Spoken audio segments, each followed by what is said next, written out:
Bismillahirrahmanirrahim. Assalamualaikum warahmatullahi wabarakatuh. Perkenalkan, nama saya Ratna Cahyani, NPM 1921911097 dari kelas C Pendidikan Jasmani. Di sini saya akan menjelaskan materi mengenai strategi belajar mengajar gerak, yang di dalamnya yang dimana terdiri dari 4 poin yang akan saya jelaskan. Yang pertama itu ada pengaturan urutan materi belajar, yang kedua pengaturan waktu latihan, yang ketiga pengaturan lingkungan belajar, dan yang keempat metode mengajar. Nah, sebelum ke dalam poin-poin itu, saya akan menjelaskan yang pertama yaitu strategi pembelajaran gerak. Nah, dalam strategi pembelajaran gerak adalah suatu kegiatan pembelajaran yang harus dikerjakan pengajar dan peserta didik agar tujuan pembelajaran dapat dicapai secara efektif dan efisien menurut Kemp tahun 1995. Sedangkan menurut Dick dan Carey tahun 1985 menyatakan bahwa strategi pembelajaran adalah suatu set materi dan prosedur pembelajaran yang digunakan secara bersama-sama untuk menimbulkan hasil belajar pada siswa.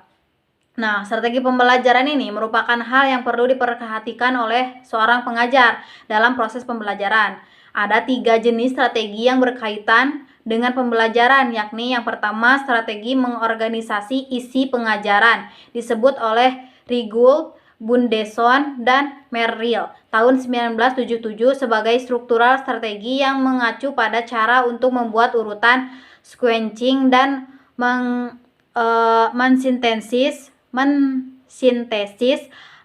fakta atau konsep, prosedur, dan prinsip yang berkaitan. Yang kedua ada strategi penyampaian pembelajaran. Nah, strategi pembelajaran, penyampaian isi pembelajaran ini merupakan komponen variabel metode untuk melaksanakan proses pembelajaran. Sekurang-kurangnya ada 2 fungsi dari strategi ini, yaitu yang pertama menyampaikan isi pesan kepada si pelajar, dan yang kedua menyediakan informasi atau bahan-bahan yang diperlukan siswa untuk menampilkan kinerjanya.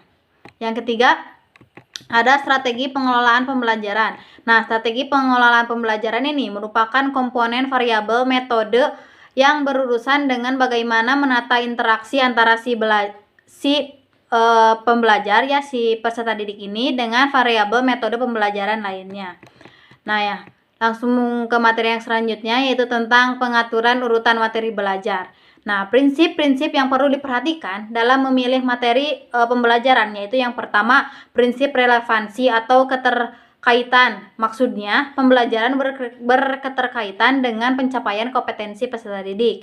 Yang kedua ada prinsip konsistensi atau AJEG. Maksudnya, materi pembelajaran yang harus dikuasai peserta didik.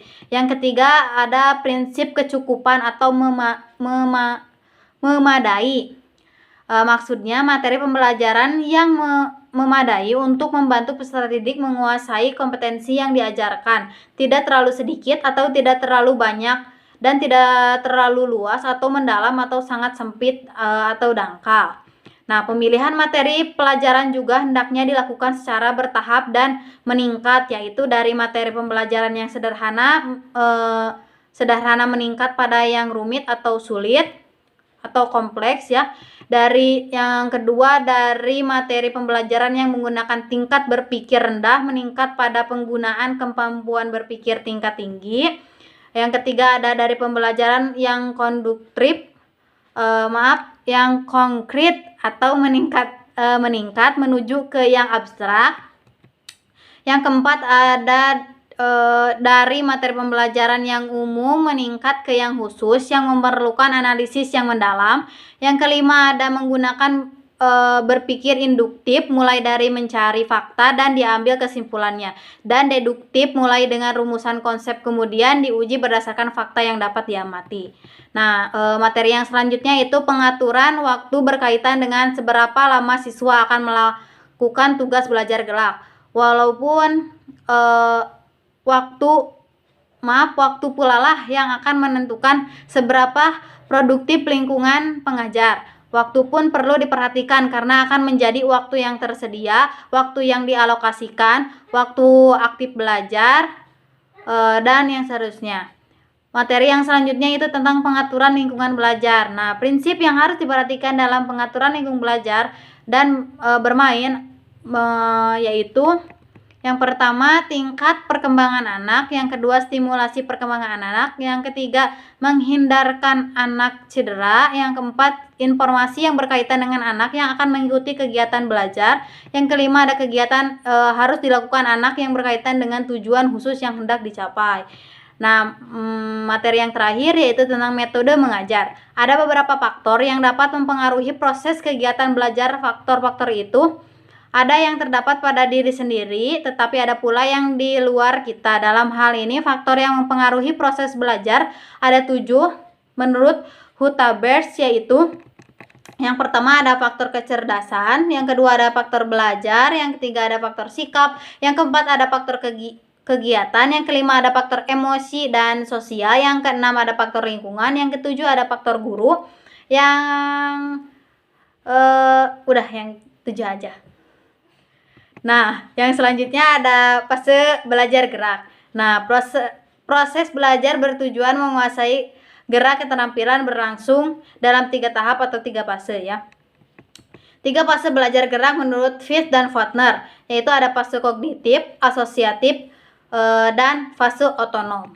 Nah, belajar gerak. Ada juga belajar gerak. Nah, kondisi belajar gerak adalah suatu keadaan yang diperlukan agar proses belajar gerak dapat berlangsung ke arah pencapaian tujuan. Keadaan yang diperlukan itu meliputi keadaan pada diri pelajar dan keadaan yang ada di luar diri pelajar. Nah, kondisi belajar gerak meliputi kondisi internal dan eksternal yang meliputi kondisi internal, kondisi eksternal. Yang selanjutnya ada prinsip dan prinsip dan praktik belajar penjas. Agar peningkatan penguasaan keterampilan gerak dicapai secara optimal, perlu dilakukan pengaturan kondisi praktik yang baik melalui pemberian instruksi yang tepat. Ada beberapa prinsip yang perlu diperhatikan dalam pengaturan kondisi praktik. Yang pertama ada prinsip pengaturan giliran, yang kedua ada prinsip beban belajar meningkat, yang ketiga ada prinsip kondisi praktik bervariasi, yang keempat ada prinsip pemberian motivasi dan menyemangati. Mungkin sekian pemaparan materi dari saya. Mohon maaf bila masih banyak kesalahan dalam hal penyampaian dan salah kata dalam pengucapan. Mohon maaf. Wabillahi taufiq wal hidayah. Wassalamualaikum warahmatullahi wabarakatuh.